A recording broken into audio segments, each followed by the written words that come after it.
শরীর দেখাতে চাস তো এখানে কি করছিস? গলিতে যা, অনেকেই আছে। ভার্সিটির পরিবেশটা নষ্ট করছিস কেন? অবশ্য তোদের মতো মেয়েরা এছাড়া আর কি বা করতে পারে? হঠাৎ এমন কথা শুনে পিছনে তাকালাম।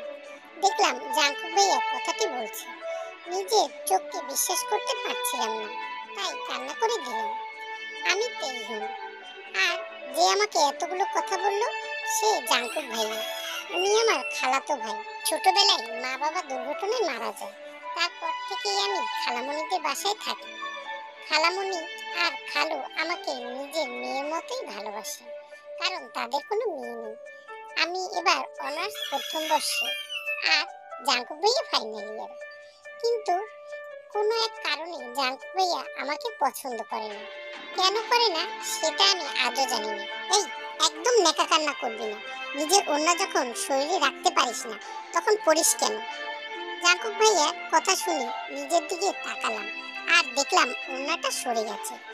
আসলে ভাইয়া আমি খেয়াল করিনি। চুপ, একদম চুপ। আর একটা কথা বললে গাল লাল করে দেবো, বেয়াদব মেয়ে। জাঙ্কুক থাক, ছেড়ে দে, বুঝতেই তো পারিনি। আর বকাবকি করিস না। কথাটা সুগা ভাইয়া বলল। জাঙ্কুক ভাইয়ার বন্ধু। তে, তুমি ক্লাসে যাও। আর এক মুহূর্ত ওখানে দাঁড়ালাম না, ক্লাসে চলে আসলাম। একটা ক্লাস করে বাড়ি চলে আসলাম। ভালো লাগছে না ক্লাস করতে। কিরে মা, আজ এত তাড়াতাড়ি চলে আসলি? শরীর ঠিক আছে তো? খালামণি, আমি ঠিক আছি, কিছু হয়নি। এমনি ক্লাস করতে ভালো লাগছিল না, তাই চলে আসলাম। ও আচ্ছা, যা তুই ফ্রেশ হয়ে নি, আমি খাবার দিচ্ছি। খেয়ে একটু ঘুমিয়ে নি, তাহলে ঠিক হয়ে যাবে। ঠিক আছে খালামণি, বলেই রুমে চলে আসলাম। খাওয়া দাওয়া করে শুয়ে পড়লাম। ফোন ঘাঁটছিলাম, এমন সময় একটা অচেনা আইডি থেকে এসএমএস আসলো। ছেলেটি হাই লিখলো, আমিও হাই লিখলাম। কেমন আছো? ভালো, আপনি? ভালো। তো আজকে ক্লাস না করেই চলে গেলে কেন? জানো, তোমাকে কত মিস করেছিলাম। রিপ্লাই দিতে যাব, তখনই দেখি আমাকে আমার আইডি থেকে লাথি মেরে বের করে দিল। অনেক চেষ্টা করেও আর ঢুকতে পারলাম না। বুঝতে পারলাম না কি হলো এটা, তাই ঘুমিয়ে গেলাম। জাঙ্কুক ভাইয়া চিৎকারে ঘুম থেকে উঠলাম। উঠে দেখি বিকাল 4টা বাজে। এরই মাঝে জাঙ্কুক ভাইয়া আবার ডাকলো, তে তে। দৌড়ে ভাইয়ের কাছে গেলাম। গিয়ে দেখি খালামণিও সেখানে আছে। আমি এক কোণে চুপ করে দাঁড়িয়ে আছি। খালামণি ভাইয়াকে জিজ্ঞাসা করলো, কি হয়েছে? ভাইয়া খুব শান্ত গলায় বলল, তে, তোর ফোন কোথায়? ঘরে ভাইয়া। কিন্তু কেন? তোকে এত প্রশ্ন করতে বলেছি আমি? বেশি কথা না বলে যা, ফোন নিয়ে আয়। ভাইয়া, এই যে ফোন। ভাইয়া কোনো কথা না বলে আমার ফোনটা নিয়ে এক আছাড় মারলো। জাঙ্কু, কি শুরু করেছো? হ্যাঁ, কি শুরু করেছো? নিজের যখন যা ইচ্ছে তাই করবে তুমি। তে, এর ফোনটা কেন ভাঙলে? বলো তো, কেন ভাঙলে তুমি? খালামণি খুব রেগে কথাগুলো বলল। আমি আগের মতোই চুপ করে দাঁড়িয়ে আছি। আসলে এখানে কি হচ্ছে আমি কিছুই বুঝতে পারছি না। সব মাথার উপর দিয়ে যাচ্ছে। নীরবতা মেখে জাঙ্কুক ভাইয়া বলল, আজ থেকে ও কোনো ফোন ব্যবহার করবে না। আমার যখন মনে হবে ওর ফোন ব্যবহার করার যোগ্য, তখন আমি নিজেই ওকে ফোন কিনে দেবো। কিন্তু ভাইয়া, আমার তো ল্যাপটপ নেই। আমি তো আমার ফোনেই সব প্রজেক্টের কাজ করতাম। যখন যেটার দরকার হয় আমার ফোন বা ল্যাপটপ থেকে করে নিবি, বলেই চলে গেল জাঙ্কুক ভাইয়া। আমি আর খালামণি তো অবাক, যে কিনা তার ঘরেই আমাকে যেতে দেয় না, আজ তার কি হলো? তার জিনিস আমাকে ব্যবহার করতে দেবে বলে গেল। রাতের খাবার খেয়ে পড়তে বসলাম। পড়া শেষে ভালো লাগছিল না, তাই ছাদে গেলাম। দোলনায় বসে থাকতে থাকতে কখন যেন ঘুমিয়ে পড়েছি। সকালে ঘুম থেকে উঠে দেখি আমি আমার রুমে। অনেক ভেবেও বের করতে পারলাম না আমি রুমে কিভাবে এলাম। এদিকে খালামণি বকাবকি করছে কলেজে দেরি হয়ে যাবে বলে, তাই তাড়াতাড়ি করে রেডি হয়ে খাবার টেবিলে গেলাম। টেবিলে বসে খাচ্ছি, আর আমার সামনে বসে আছে জাঙ্কুক ভাইয়া। এই মানুষটাকে যত দেখি ততই অবাক হই। এর মনে কি কখন চলে কে জানে। আমার তো মনে হয় উনি নিজেও জানে না। কি সুন্দর দেখতে মানুষটা, যাকে বলে একদম কিউটের ডিব্বা।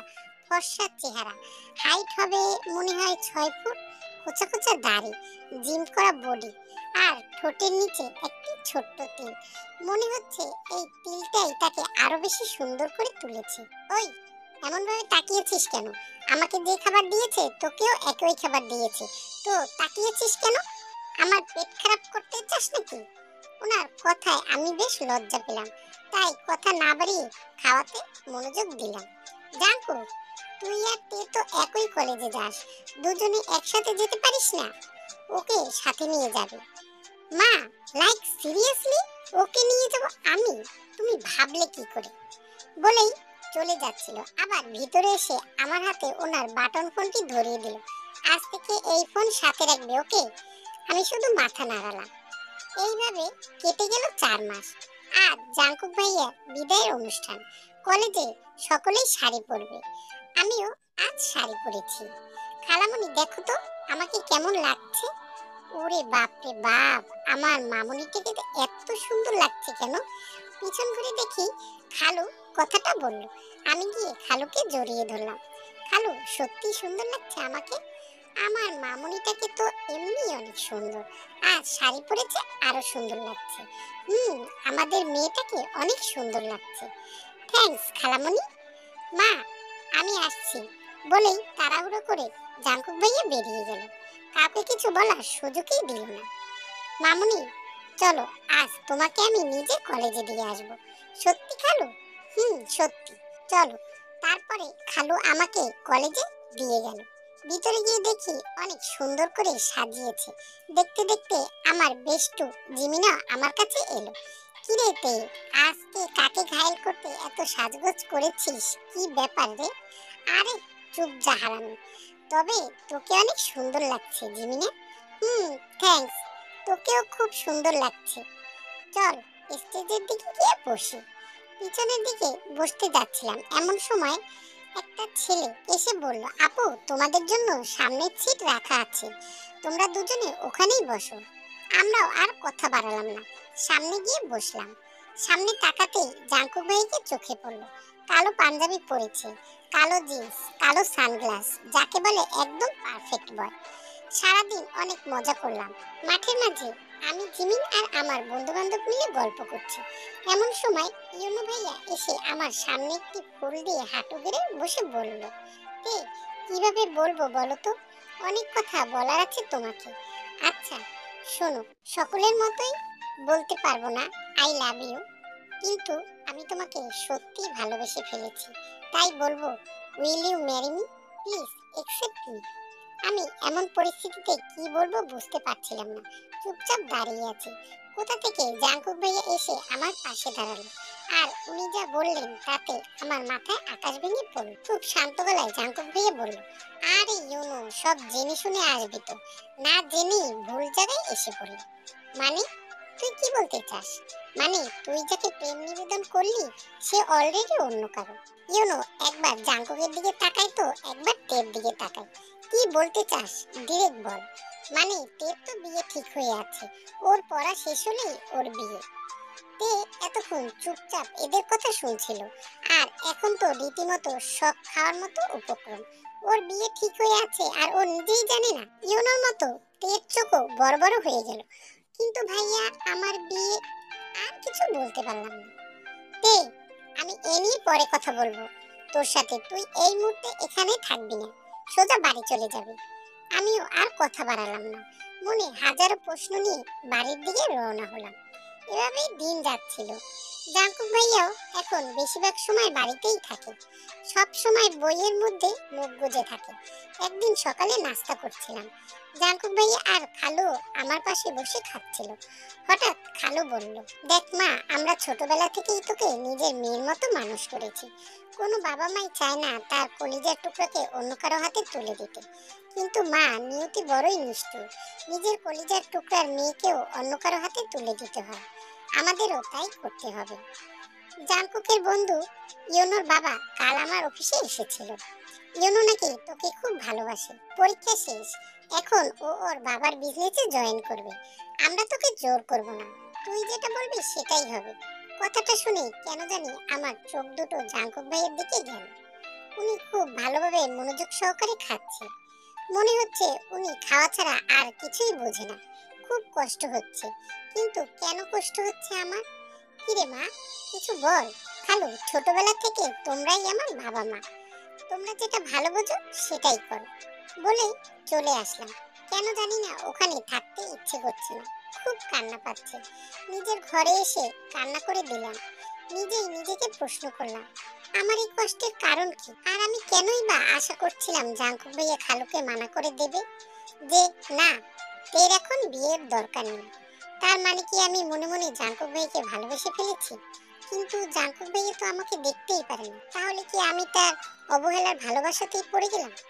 এই কি রে মা, দরজা বন্ধ করে কি করিস? কলেজে যাবি না?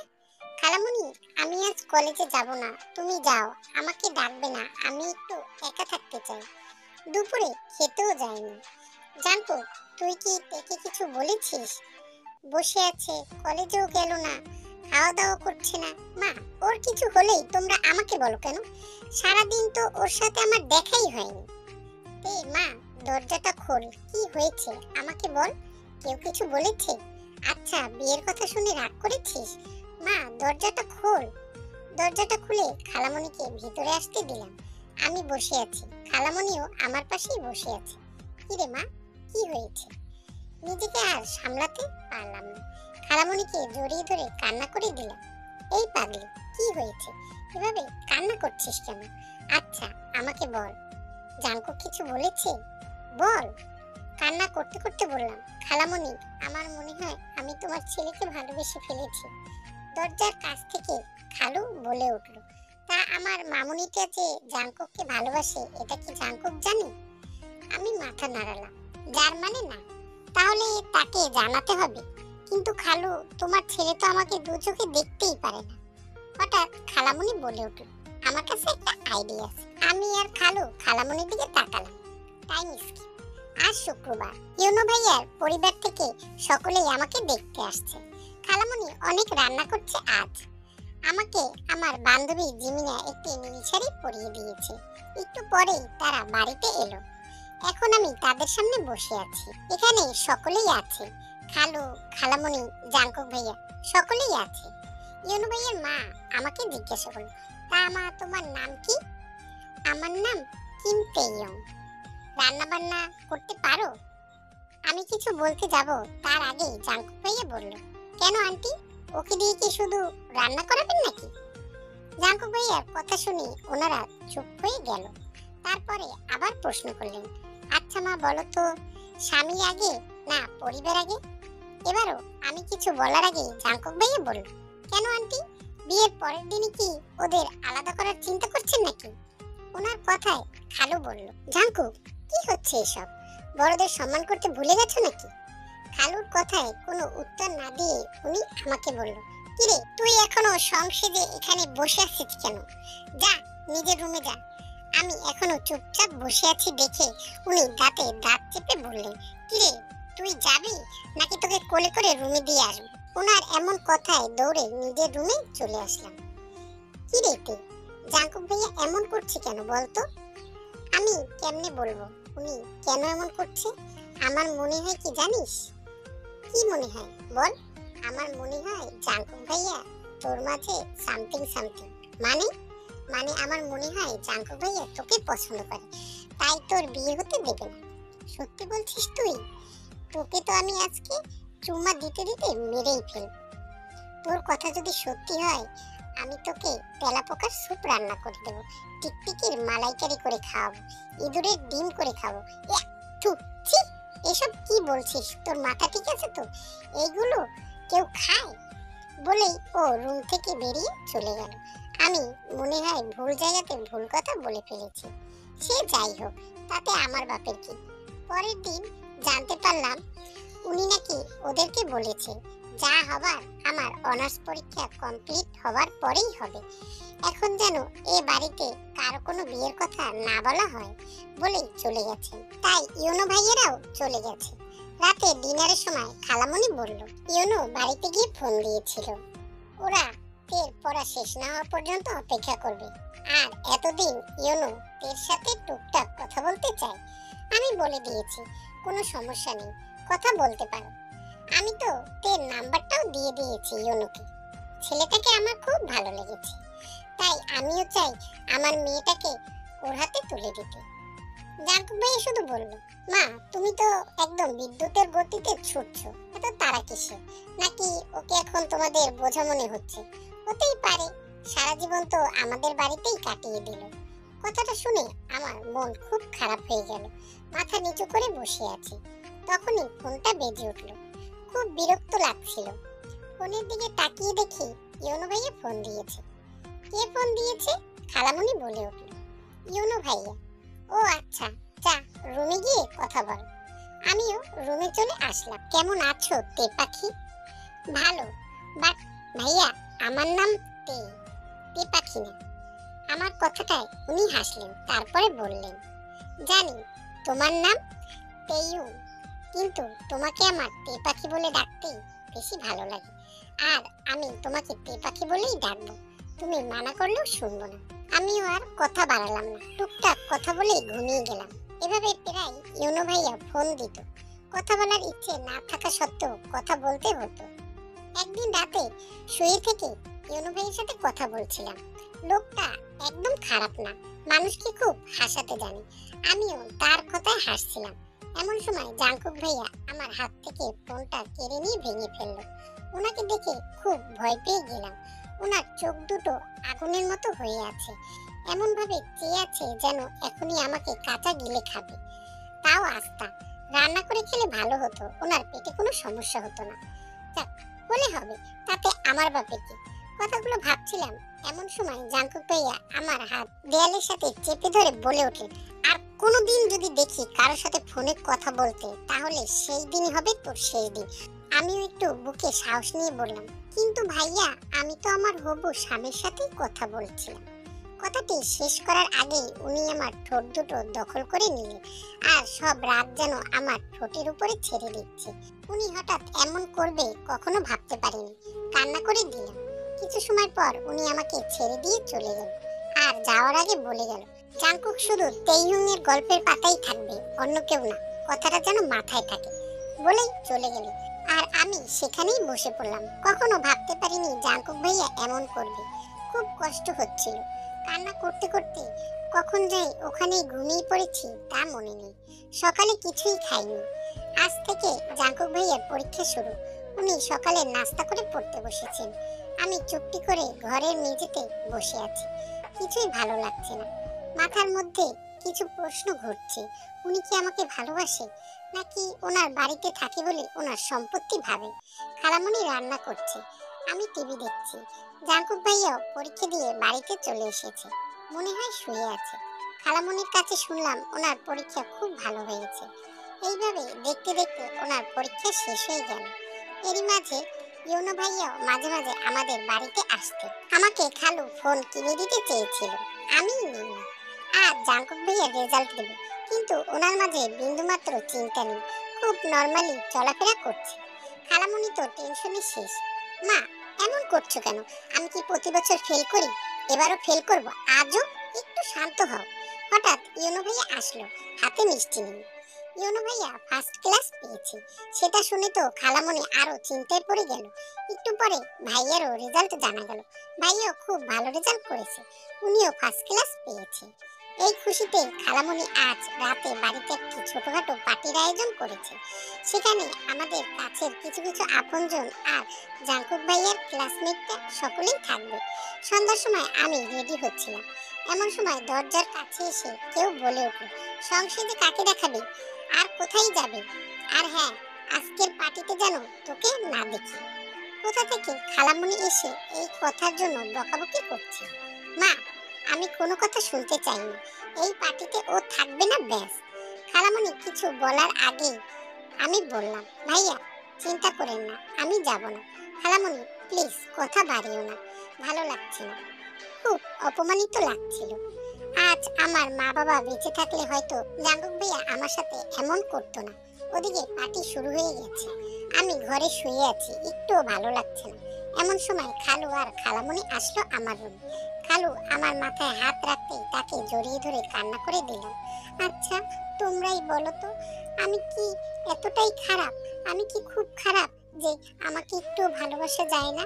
খালামণি, তুমি তো সেদিন বললে তোমার কাছে একটা প্ল্যান আছে, ভাইয়ার সামনে অন্য কারোর সাথে মিশলে, কথা বললে ভাইয়া তার মনের কথা আমাকে বলে দেবে। কিন্তু দেখো, উনি তো আমাকে দেখতেই পারে না। তে, আমরা একটা সিদ্ধান্ত নিয়েছি, আশা করি তুই আমাদের সিদ্ধান্তে মত দিবি। আমি খালু আর খালামনির দিকে তাকালাম। আমরা চাই সামনের সপ্তাহে তোর আর ইউনোর বিয়ে দিতে। আমরা চাই না জাঙ্কুক তোকে নিয়ে আর একটাও কথা বলুক। বলেই আমাকে পার্টিতে নিয়ে গেল। ইউনো ভাইয়ার পাশে দাঁড় করিয়ে খালু বলল, তোমাদের সকলের জন্য একটি সুখবর আছে। আমরা আর ইউনোর বাবা মা মিলে ঠিক করেছি সামনের শুক্রবার ইউনো আর তের বিয়ে। তোমাদের সকলের দাওয়াত রইল। কথাটা শুনে সকলেই একসাথে হাততালি দিতে লাগলো। আমি একবার জাঙ্কুক ভাইয়ের দিকে তাকালাম। উনি এক কোণে দাঁড়িয়ে আছে। আজ আমার গায়ে হলুদ আর কাল বিয়ে। সকলেই এসেছে, সকলের মুখেই হাসি আছে, শুধু আমার মুখে নেই। আমি যে জাঙ্কুক ভাইকে বড্ড ভালোবেসে ফেলেছি, পারবো না ওই মানুষটাকে ছাড়া থাকতে। কিন্তু মানুষটা একটু ভালোবাসে না আমাকে। ওইদিকে জাঙ্কুক ভাইয়া সব কাজ করছে। এমন সময় সুগা ভাইয়া এসে ওনার কাঁধে হাত রাখলেন। ও, তুই কখন এলি? এই তো মাত্র। তো কেমন আছিস? কেমন আছি মানে? আমি তো ভালোই আছি।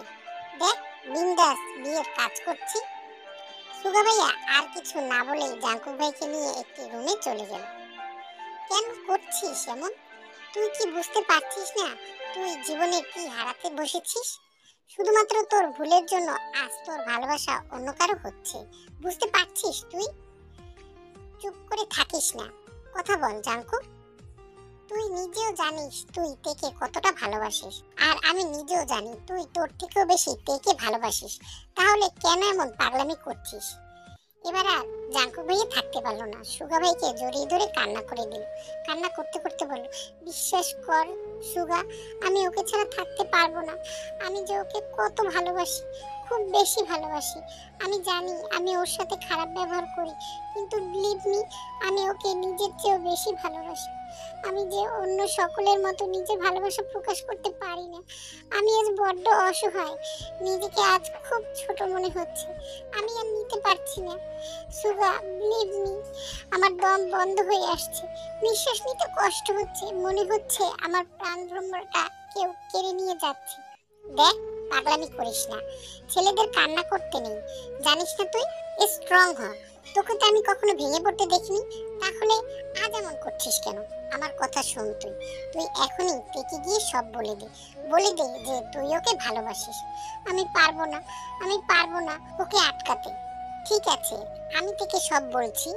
উঠে যেতে নিলে জাঙ্কুক ভাইয়া আবার সুগার হাত ধরে বসিয়ে দিল। কি হলো? হাত ছাড়। না রে, হতে দে বিয়ে। আমি জানি আমি ওকে সুখী রাখতে পারবো না, কারণ আমার রাগের কারণে আমি আমার রাগকে কন্ট্রোল করতে পারি না। আমি তোমার ভালোবাসা প্রকাশ করতে পারি না, আর আমার এই রাগের কারণে ও কষ্ট পাবে। ও আমাকে বিয়ে করলে সুখী হবে না। আমি যে আমার রাগটাকে কন্ট্রোল করতে পারি না। হোক না ও ইউনোর রাজ্যের রানী। আমি জানি ইউনোকে খুব ভালোবাসবে। চল এবার, বাইরে অনেক কাজ আছে। বলেই চোখ বুঝতে বুঝতে বাইরে বেরিয়ে গেল। সুগা ভাইয়া কিছু বলার সুযোগ দিল না। আজ আমার বিয়ে, চারদিকে ফুলের ছড়াছড়ি, ছোট্ট বাচ্চারা দৌড়ে দৌড়ে করছে। আমাকে একটু আগে পার্লারের মেয়েরা এসে সাজিয়ে দিয়ে গেছে। হঠাৎ একজন চিৎকার করে বলে উঠল, এই বর এসেছে, বর এসেছে। কথাটি যেন আমার বুকে তীরের মতো লাগলো। এই জায়গাটিতে তো আমি আমার জাঙ্কুক ভাইকে চেয়েছিলাম, যাকে আমি আমার সবটা দিয়ে ভালোবাসতে চেয়েছিলাম। নিজের অজান্তেই চোখ দিয়ে পানি পড়লো। বিয়ের লোকজনের খাওয়া দাওয়া শেষ। তে, সুগা ভাইয়া ফোন দিয়েছে, তোর সাথে 2 মিনিট কথা বলতে চাই। এই নে, কথা বল। হ্যালো তে। ভাইয়া বলেন। দেখো, আমি জানি তুমি জাঙ্কুককে ভালোবাসো, তাহলে ইউনোকে কেন বিয়ে করছো? ভাইয়া, এক হাতে তালি বাজে না, আর একতরফা ভালোবাসা হয় না। আমি ওনাকে ভালোবাসি, কিন্তু উনি আমাকে একটুও ভালোবাসে না। বলেই কেঁদে দিল। কে বলেছে ও তোমাকে ভালোবাসে না? ওর দিকে একবার তাকিয়ে দেখো, ঠিক বুঝতে পারবে। পাগলটা তোমাকে নিজের চাইতেও বেশি ভালোবাসে, কিন্তু প্রকাশ করতে পারে না। জানো, একটু আগে ও কান্না করছিল, কারণ ও তোমাকে চিরদিনের জন্য হারিয়ে ফেলছে। কিন্তু ও তাও কিছু বলছে না, কারণ ও চায় তুমি সুখে থাকো। দেখো, বড় ভাই হিসেবে একটি সাজেশন দেই, শুনবে কি শুনবে না এটা তোমার ব্যাপার। নিজেদের ভালোবাসাটাকে হারিয়ে যেতে দিও না বলেই ফোনটা কেটে দিল। আমি শুধু কান্না করছি, কি করব কিছুই মাথায় আসছে না। এখন যে আমার হাতে আর কিছুই নেই, আর একটু পরে আমি অন্য কারো কাজে এসেছে বিয়ে পড়াতে। আমাকে বারবার বলছে মা কবুল বল, আমি কিছুতেই বলতে পারছি না। সব কথা যেন গলার মাঝে আটকে আসছে। নিজেকে সবচেয়ে অসহায় মনে হচ্ছে। আবারও কাজী বলে উঠল, মা কবুল বল। এবার আমি খুব জোরেই বলে উঠলাম, এই বিয়ে আমি করতে পারবো না। সকলে যেন আমার কথায় চমকে উঠল। খালু আমার কাছে এসে বলল, কি বলছিস তুই এসব, মাথা ঠিক আছে তোর? আমি খালুর দিকে একবার তাকিয়ে জাঙ্কুক ভাইয়ের দিকে হাঁটা ধরলাম। সকলে অবাক চোখে আমাকেই দেখছে। জাঙ্কুক ভাইয়ের কাছে গিয়ে নিজের সব শক্তি দিয়ে তাকে খুব জোরে একটি থাপ্পড় মারলাম। সকলে যেন এবার আরো অবাক হলো। এবার সকলের সামনে জাঙ্কুক ভাইকে জড়িয়ে ধরে কান্না করতে করতে বললাম, এতই যখন ভালোবাসেন তাহলে অন্য কারো হাতে তুলে দিচ্ছেন কেন? আমি কি খুব পচা যে আমাকে এই বুকটাতে আগলে রাখতে পারছেন না? জাঙ্কুক ভাইয়াও কিছু বুঝতে পারছে না। হঠাৎ এমন হওয়ায় উনি কিছু বলতেও পারছে না। আমি আবারও বলতে শুরু করলাম, ভাইয়া তুমি আমাকে ছাড়া থাকতে পারলেও আমি যে থাকতে পারবো না, তিলে তিলে শেষ হয়ে যাব। আর তার থেকে ভালো তুমি নিজেই আমাকে শেষ করে দাও। এখানে এইসব কি হচ্ছে? আমরা কি এখানে সিনেমা দেখতে এসেছি? বলে উঠলো ইউনো ভাইয়ের বাবা। ইউনো ভাইয়া কিছু বলে না, আমাদের কাছে এসে জাঙ্কুক ভাইকে বলল, জাঙ্কুক তুই কি তেকে ভালোবাসিস? জাঙ্কুক ভাইয়া কিছুই বলল না, শুধু মাথা নিচু করে রইল। বাসর ঘরে বসে আছি আমি। এই রাতটা নিয়ে নাকি অনেকেরই অনেক স্বপ্ন থাকে, আমারও আছে। জানি না পূরণ হবে কিনা। একটু পরেই দরজা খোলার শব্দে ওদিকে তাকালাম। কেন জানি না খুব ভয় লাগছে। এমন করলি কেন তে?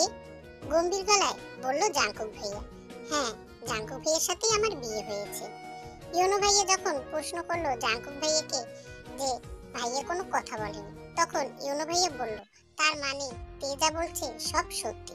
তারপরে এক প্রকার জোর করে ইউনো ভাইয়া আমার আর জাঙ্কুক ভাইয়া বিয়েটা দিয়ে দিয়েছে। কারণ ইউনো ভাইয়ার বাবা অনেক ঝামেলা করলেও তখন ইউনো ভাইয়া খুব সুন্দরভাবে তার বাবাকে বলল, বাবা জোর করে হয়তো আমি তেকে বিয়ে করতে পারবো, কিন্তু বিয়ের পরে কি আমি সুখী থাকতে পারবো, নাকি তে সুখী থাকতে পারবে? আর না, জাঙ্কুক ভালো থাকবে, কারণ ওরা দুজন দুজনকে ভালোবাসে। আর আমার ভালোবাসাটা একতরফা। একতরফা ভালোবাসা দিয়ে আমি 3টা জীবন নষ্ট করতে পারবো না বাবা। তারপরে আর তার বাবা কিছু বলল না। ইউনো ভাইয়া নিজে দাঁড়িয়ে থেকে আমাদের বিয়েটি দিয়েছে। অবাক চোখে তাকিয়ে ভাইয়াকে বললাম, আমি কি করেছি ভাইয়া? কি করেছিস তুই জানিস না? ধমকে সুরে বলল। কেন আমার জীবনটা নষ্ট করলি? আমি তো তোকে দেখতে পারি না। সারাটা জীবন আমি কিভাবে তোর সাথে থাকবো বল, কিভাবে থাকবো? আর আমি তোকে ভালোবাসি, এত বড় মিথ্যে কথাটা কেন বললি? আমি কোনো কথা না বলে তাকে জড়িয়ে ধরলাম আর বুকে মাথা রেখে বললাম, অনেক হয়েছে, আর নাটক করতে হবে না। আমি জানি আপনি আমাকে ভালোবাসেন, আর আমি এটাও জানি আমি আপনাকে যতটা ভালোবাসি তার থেকেও বেশি আপনি আমাকে ভালোবাসেন। একটু আগেই তো কান্না করলেন, সব ভুলে গেলেন? জাঙ্কুক ভাইয়া খুব অবাক হয়ে বলল, না মানে তোকে কে কে বলেছে যে আমি কান্না করেছি? সুগা ভাইয়া আমাকে সব বলেছে। আর হ্যাঁ, তোমার ভালোবাসতে হবে না, আমার ভালোবাসা দিয়ে আমাদের জীবনটা আমি ভরিয়ে দেব। আর তোমার রাগটাকেও আমি আমার ভালোবাসায় রূপান্তর করব, দেখে নিন। এবার কথা না বাড়িয়ে একটু জড়িয়ে ধরো না ভাইয়া প্লিজ। ভাইয়া আর কথা না বাড়িয়ে আমাকে খুব শক্ত করে নিজের বুকের সাথে জড়িয়ে নিল আর বলল, পারবি সারা জীবন আমার রাগটাকে ভালোবাসতে, আমার পাশে থাকতে? পারবো। আচ্ছা ভাইয়া, একটা আবদার করব, রাখবে? প্লিজ প্লিজ বলো না। বল। একবার বলো না তোকে ভালোবাসিতে, প্লিজ একবার বলো। পাগলি, খুব ভালোবাসি তোকে তে, খুব ভালোবাসি। তাই তো তোকে কারোর সাথে সহ্য করতে পারি না। কারোর সাথে কথা বলতে দেখলেই মাথায় রক্ত উঠে যেত। খুব রাগ হতো তোর উপরে, যখন অন্য ছেলেদের সাথে কথা বলতি খুব রাগ হতো। তাই তো আইডিটা নষ্ট করে দিয়েছি। তার মানে সেদিন তুমি আমার আইডিটা নষ্ট করেছো? আর কিছুই বলতে পারলো না। ভাইয়া আমার ঠোঁট নিজের ঠোঁটে বসিয়ে দিল, তারপর বিছানায় শুইয়ে দিল। তোমরা এখনো চেয়ে চেয়ে কি দেখছো? টেকুকে বাসর করে উকিঝুঁকি না দিয়ে নিজেরাই বিয়ে করে নাও। সকালে ঘুম থেকে উঠে নিজেকে জাঙ্কুক ভাইয়ের বাহু ধরে আবিষ্কার করলাম। ঘুমন্ত অবস্থায় ওনাকে আরো অনেক বেশি সুন্দর লাগছিল। নিজেকে আর সামনে রাখতে পারলাম না। ওনার ঠোঁটের নিচের তিলটাতে একটা ছোট্ট করে চুমু এঁকে দিলাম। তখনই জাঙ্কুক ভাইয়া বলে উঠল, তে পাখি, সারা রাত ঘুমাতে পারিনি, এখন একটু ঘুমাতে দে, বলেই জড়িয়ে ধরলেন। ওনার কথায় আমি খুব লজ্জা পেলাম। তার মানে উনি জেগেছিলেন। ইস, নিজের উপরে খুব রাগ হচ্ছে এখন। এত চিন্তা করতে হবে না, আমি তোরই স্বামী, ইচ্ছে করলে আরো আদর করতে পারিস। এবার চুপচাপ থাক, ঘুমাতে দে। একটু পরে ফ্রেশ হয়ে রান্নাঘরে গেলাম। গিয়ে দেখি খালামণি রান্না করছে। আমি খালামণিকে পিছন থেকে জড়িয়ে ধরলাম। কিরে, ঘুম ভাঙলো? কি রান্না করো? অনেক কিছু। জাঙ্কুক কি করে? ওঠে নাই এখনো। না, তোমার ছেলে নাক টেনে ঘুমাচ্ছে। যা, চা নিয়ে তোর বরকে দিয়ে আয়। খালামণি, আগে আমাকে কিছু খেতে দাও, ক্ষুধা লাগছে। ওই খালামণি কি রে? মা বল, মা। না, খালামণিই বেস্ট। ভালো। আমি কে যে আমাকে মা বলে ডাকবি? আমি তো তোর কেউ না। আপন হলে ঠিকই মা বলে ডাকবি। এই তো শুরু হয়ে গেছে ড্রামা। আচ্ছা যাও, মা বলেই ডাকবো। এবার খেতে দাও গো মা। আগে জাঙ্কুককে চাটা দিয়ে আসেন, তারপরে সকালে সবাই একসাথে খাবো। ওই ভাইয়া উঠো। ওই উঠো বলতেই এক টানে বিছানায় নিয়ে জড়িয়ে ধরে ঘাড়ে মুখ গুজে দিল। এটা কি হলো? উঠো না প্লিজ, আমার খুব ক্ষুধা লাগছে। আমি আছি তো, বলেই ঠোঁট দুটো দখল করে নিল। আমিও তার ডাকে সাড়া দিলাম। একটু পরে, কি রে, সারা রাতেও লজ্জা ভাঙাতে পারলাম না। এই, তোমার মুখে কি কিছু আটকায় না? ছাড়ো, দরজা খোলা, যে কেউ চলে আসবে। জাঙ্কুক ভাইয়া আরো জড়িয়ে দিল নিজের সাথে। তাতে আমার কি? আমার বউ, আমি জড়িয়ে ধরছি, বুঝলি? আচ্ছা জাঙ্কুক ভাইয়া, তুমি আমাকে একটু দেখতে পারতে না? তাহলে কখন এত ভালোবাসলে? পাগলি। হ্যাঁ, এটা সত্যি, আমি প্রথম প্রথম তোকে দেখতে পারতাম না, কিন্তু ধীরে ধীরে খারাপ লাগাটা ভালোবাসায় তৈরি হয়ে গেছে। আর এটা বুঝতে পারলাম যখন তুই ক্লাস 9-এ পড়িস। মনে আছে তোর? তখন তোর খুব জ্বর হয়েছিল। বাবা মা নানুর বাড়িতে গিয়েছিল বেড়াতে, আর তুই আর আমি তখন ছিলাম। তুই জ্বরে কান্না করছিলি। বিশ্বাস কর, নিজেকে তখন পাগল পাগল লাগছিল। কি করব অত রাতে, কিছুই মাথায় আসছিল না। অনেক রাত পর্যন্ত তোর মাথায় জল পড়তে দিলাম, শীতে কাঁপছিলি। তখন হঠাৎ বিছানায় শুয়ে তোকে বুকে জড়িয়ে ধরে ঘুমিয়ে গিয়েছিলাম। সকালে তুই ওঠার আগেই আমি উঠে পড়ি, যেন তুই কিছু বুঝতে না পারিস। তারপরেই বুঝতে পারলাম I am in love with you. তারপর থেকে তোকে চোখে চোখে রাখতাম, তোর ধারে কাছেও কাউকে আসতে দিতাম না। এতটাই যখন ভালোবাসো, তাহলে এতদিন কষ্ট দিলে কেন? সত্যি বলতে আমি নিজেও জানি না কেন এমন করতাম। আচ্ছা বাদ দে, আর করব না। এখন শুধু ভালোবাসবো আর আদর করব। সকালে নাস্তা করে সকলেই কাজে লেগে গেল, কারণ আজকে আমাদের বউ ভাত। এভাবেই কেটে গেল অনেকগুলো দিন। এখন জাঙ্কুক ভাইয়া খুব বিজি থাকে তার কাজ, মানে তার সতীনকে নিয়ে। তবে এত চাপের মাঝেও কখনো আমার খেয়াল রাখতে ভুলিনি। আমাদের বিয়ে প্রায় 2 বছর হলো। কদিন হলো শরীরটা ভালো লাগছে না, তাই আজ বাড়িতে কাউকে না জানিয়ে ডাক্তারের কাছে এসেছি। আর জানতে পারলাম তোমরা খালামণি হচ্ছ, আর আমার জাঙ্কুক হচ্ছে বাবা। কি যে খুশি লাগছে তা বলতে পারবো না। রাতে জাঙ্কুক বাড়ি ফিরতেই অনেকটা রাত হলো। এসেই ডেকে জড়িয়ে ধরে বিছানায় শুয়ে পড়লো। এই, কি করছো? হ্যাঁ, মাত্র এলে, যাও আগে ফ্রেশ হয়ে নাও। একটু পরে, খুব ক্লান্ত লাগছে। আগে ক্লান্তিটা দূর করে দাও, একটা পাপ্পি দিয়ে, তারপরে যাব। সব জায়গায় ফাজলামো ছাড়ো, আর ফ্রেশ হয়ে আসো, আমি খাবার দিচ্ছি। রাতে শুয়ে আছি জাঙ্কুকের বুকে। এই স্থানটা যেন খুব নিরাপদ। ওইখানে কোনো ভয় নেই, চিন্তা নেই, আরামে থাকতে পারি সারা জীবন। ওই শোনো না, একটা কথা বলতাম। বলো আমার বউ। একটা কেন, হাজারটা বলো। আমি হালকা উঠে জাঙ্কুকের কানে কানে বললাম, আমি মা আর তুমি বাবা হতে চলেছো।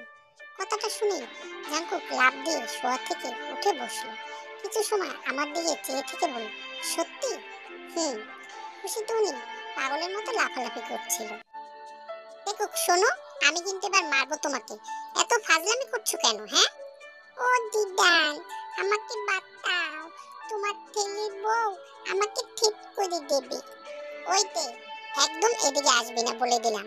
আমার দিদি ভাই খুব ভালো, ও একটু দুষ্টুমি করে না, তাই ওকে মারার কথাটি ভুলে যা। তখনই জাঙ্কুক হাজির হলো। বাবাকে দেখে মেয়ে দৌড়ে বাবার কোলে উঠল। আমার টেকুক সোনার কি হয়েছে? মামুনি বকছে কেন? দেখো না বাবাই, আমি কিছুই করিনি, শুধু বলেছি আজ স্কুলে যাব না, আর মামুনি আমাকে বকছে আজ আমি ঘুরতে যাব। ও, এই ব্যাপার।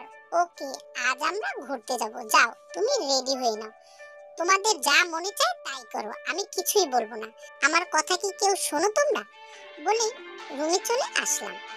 জাঙ্কুকও পিছু পিছু এসে আমাকে জড়িয়ে ধরে বলল, পাগলি, এত রাগ করো কেন? টেকুক তো ছোট। বলেই আদর করতে লাগলো। তখনই টেকুক এসে হাজির। বাবাই, তুমি খুব পচা, শুধু মামুনিকেই আদর করো, আমাকে একটুও করো না।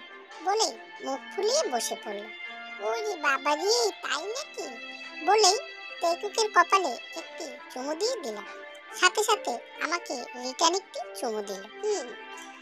টেকুক আমার আর জাঙ্কুকের মেয়ে, খুব দুষ্টু। এভাবেই আমাদের সুখে দুঃখে দিন কাটছে। আমরা খুব ভালো আছি। আপনারাও ভালো থাকবেন। আল্লাহ হাফেজ। গল্পটি ভালো লাগলে অবশ্যই একটি লাইক, কমেন্ট আর সাবস্ক্রাইব করে দিও।